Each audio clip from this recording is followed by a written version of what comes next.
இந்த மாதிரி உங்க போனை கிராக் பண்ணும்போது பாப் சவுண்ட் கேட்டா நம்ம எல்லாருமே வந்து சாட்டிஸ்ஃபை ஆயிடுவோம். நம்ம என்ன நினைப்போம்னா அந்த ரெண்டு போனுக்கு நடுவுல இருக்கிற டென்ஷன் இந்த மாதிரி கிராக் பண்றதுனால ரிலீவ் ஆயிடுது அப்படின்னு. பட் ஆக்சுவலா உள்ள என்ன நடக்குது அப்படின்னு பாத்தீங்கன்னா, நம்மளோட போனுக்கு நடுவுல சைனோவியல் ஃப்ளூயிடுன்னு சொல்லிட்டு ஒரு ஃப்ளூயிட் இருக்கும்.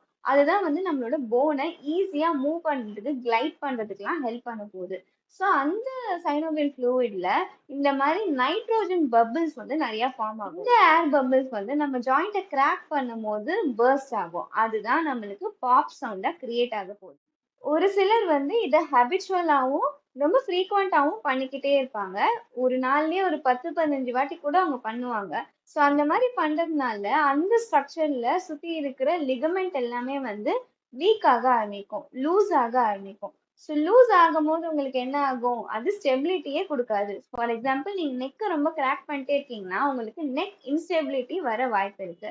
நெக்கை சுத்தி இருக்கிற மசில்ஸ் எல்லாமே வந்து வீக் ஆக வாய்ப்பு இருக்கு. ஸோ சுத்தி இருக்கிற ஸ்ட்ரக்சர் எல்லாத்தையுமே நீங்க வந்து டேமேஜ் பண்றீங்க இந்த மாதிரி கிராக் பண்றதுனால. நீங்க இப்போ ஃப்ரீக்வெண்டா நெக் கிராக் பண்றவங்களா இருக்கீங்கன்னா நெக் கிராக் பண்றதை விட்டுட்டு ஸ்ட்ரெச்சஸ் பண்ணீங்கனாலே அந்த டென்ஷன் எல்லாமே ரிலீவ் ஆயிரும். ஸோ ஃபர்தர்மோர் நீங்க கிராக் பண்ணணுன்ற ஒரு நீடே உங்களுக்கு வராது. ஸோ அப்பப்போ நெக்கையும் நக்கலையும் கிராக் பண்ற உங்க ஃப்ரெண்டுக்கு இந்த ரீலை ஷேர் பண்ணி விட்டுருங்க.